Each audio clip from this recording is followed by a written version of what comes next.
It was October 12, 2002. My friends had planned a picnic by the seaside, at a cliff overlooking the water. They begged me to come, but I couldn't.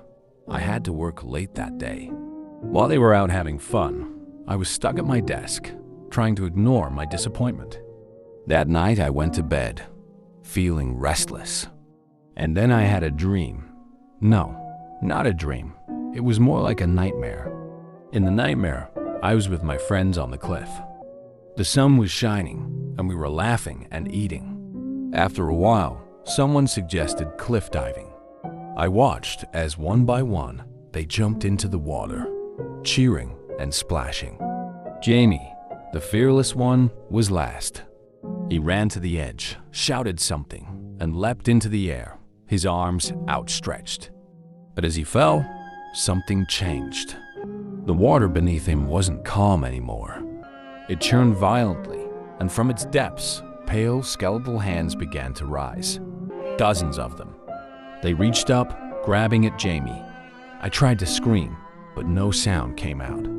The hands wrapped around him, pulling him under, and then he was gone.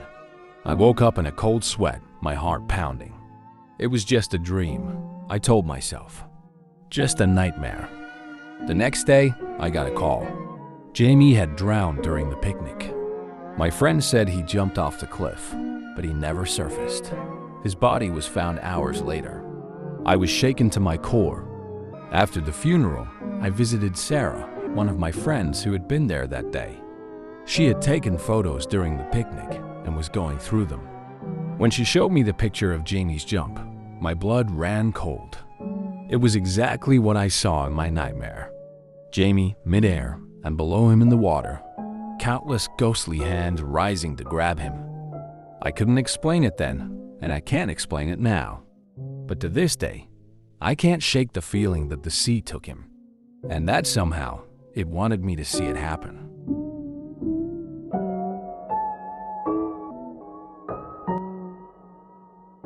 It was November 3rd, 1999.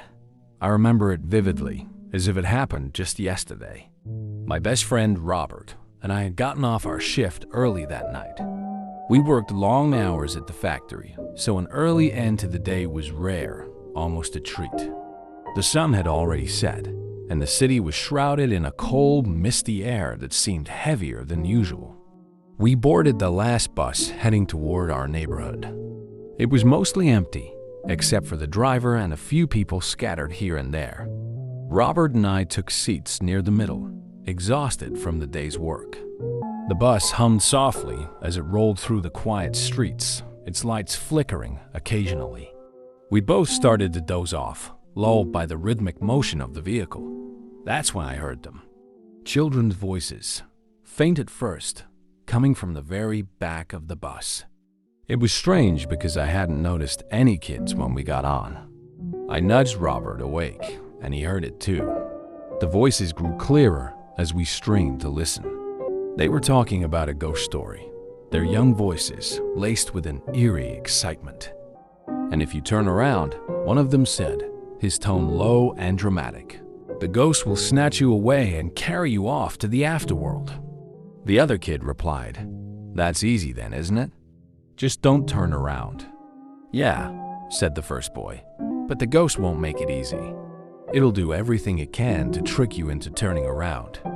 You won't even realize until it's too late." Robert and I exchanged amused glances, chuckling quietly to ourselves. "Kids these days," Robert muttered, "always coming up with the wildest stories." We didn't want to interrupt their fun, so we just let them keep talking. But as we listened, an uneasy feeling crept over me. There was something odd about the way they spoke, almost as if they weren't just telling a story, they believed it.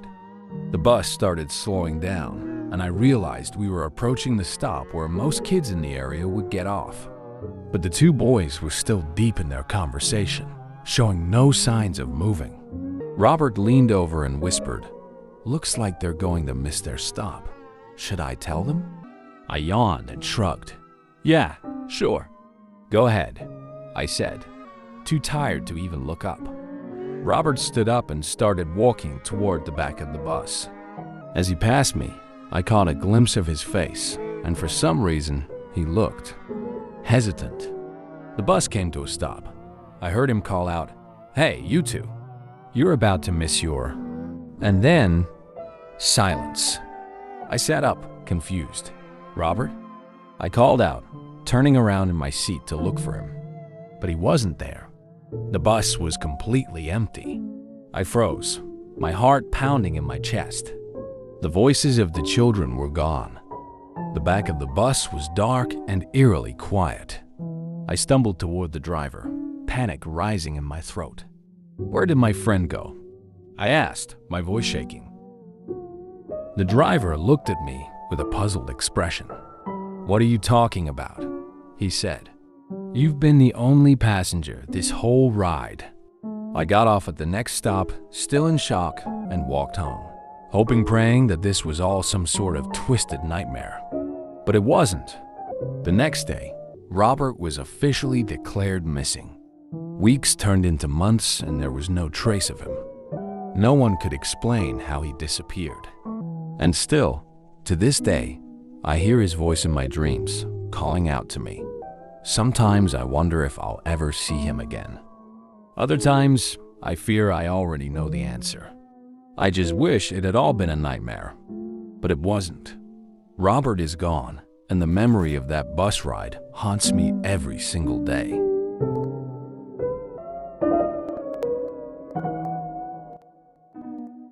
It happened when I was 11 years old, and to this day, I'm not sure if it was all a terrible nightmare or something worse.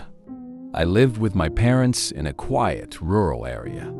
My school was almost an hour away, so most of my day was spent traveling or studying. I had friends, but because we lived so far apart, I spent my evenings alone. I hated it.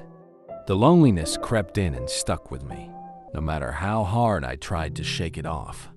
For my birthday, my parents surprised me with a smartphone.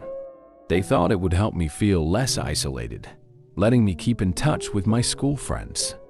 But as it turned out, most of my friends were too busy to chat after school. I still felt utterly alone.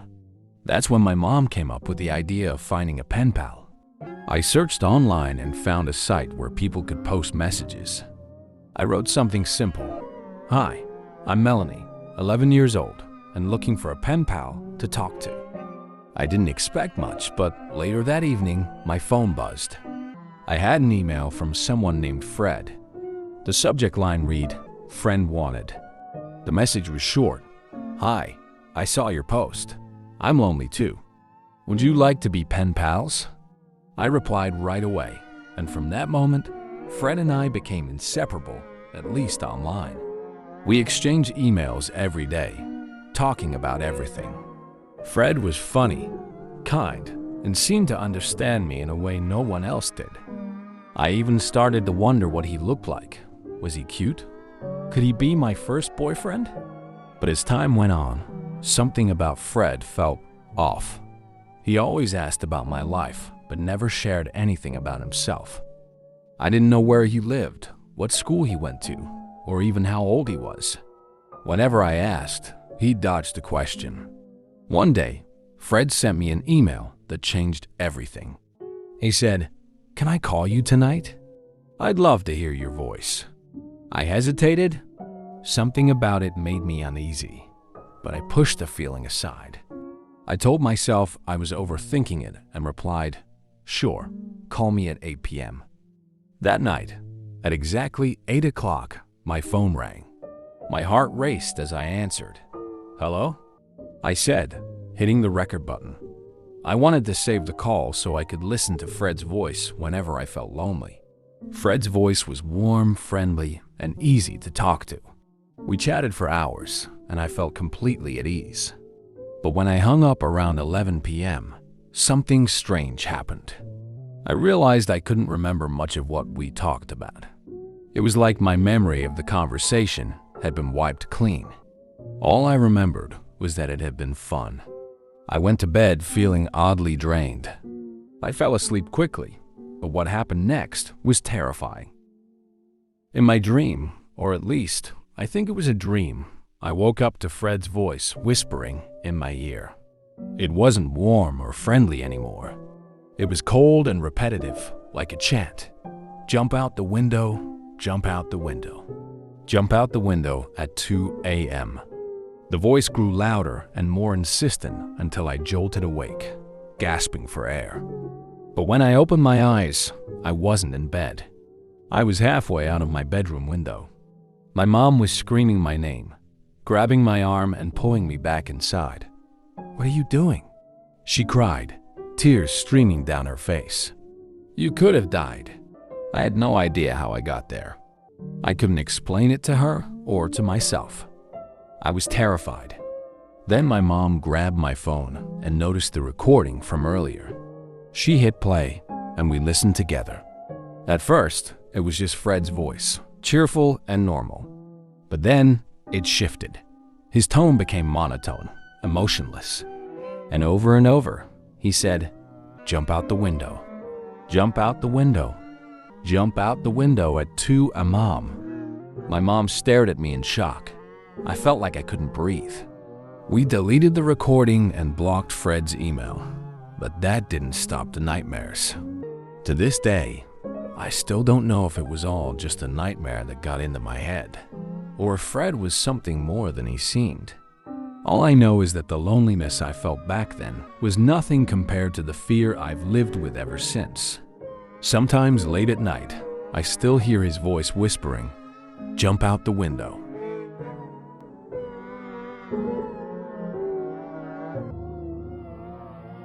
When we moved into the new house, everything felt off. It wasn't just the creaky floors or the way the wind always seemed to whistle through the cracks, even on calm nights. There was something else, something unexplainable. But being 14 and trying to seem mature, I brushed it off as my imagination. My parents were thrilled with the house. It was bigger, quieter, and sat on the edge of a sprawling forest. "It's a fresh start," my mom had said, smiling brightly. A fresh start for them maybe, but for me, it felt like something in the house didn't want us there. One evening, while my parents were out running errands, I was left babysitting my little brother Danny. He was only 8. And despite my growing unease about the house, I tried to keep things light. When he got bored and restless, I suggested a game of hide and seek. Danny's eyes lit up, and before I could even finish counting to 20, he bolted out of the room to find a hiding spot. "Ready or not, here I come," I called out after counting. I started searching, walking through the unfamiliar hallways. The house was too quiet, except for the occasional creak of the wood beneath my feet. As I checked under the tables and behind the curtains, I couldn't shake the feeling that I wasn't alone. "Danny?" I called out, hoping he'd pop out and scare me. But there was no response. I was just about to give up when I noticed my parents' bedroom door slightly ajar. Something about it made my stomach drop. I stepped inside hesitantly. The room was dim, lit only by the fading daylight through the curtains. That's when I saw the closet door, standing just slightly open. "Gotcha," I said aloud, forcing confidence into my voice as I walked toward it. "I know you're in there, Danny." I yanked the door open. Inside, the closet was stuffed with clothes I didn't recognize. Old, tattered garments hung limply on the hangers, charred and frayed at the edges, as if they had been through a fire. A musty, burnt smell filled my nose, and for a moment, I froze, confused. "Danny, come on. Let's stop playing games," I said, reaching inside to pull him out. But the second my hand brushed against the clothes, a pale, cold hand shot out from the darkness and gripped my wrist. It felt inhuman like ice, but stronger than anything I'd ever felt. My heart leapt into my throat. "Danny, stop messing around," I shouted, yanking my arm. "This isn't funny." The hand didn't let go. It tightened, pulling me slightly into the closet. Panic set in. "Danny, help me!" I screamed. That's when I heard his voice behind me. "What's wrong?" Danny asked, standing in the doorway, looking confused. I whipped around to face him, my heart pounding. "What are you? I stammered, but my words caught in my throat. Slowly, I turned back to the closet. The pale hand was still there, gripping me tightly.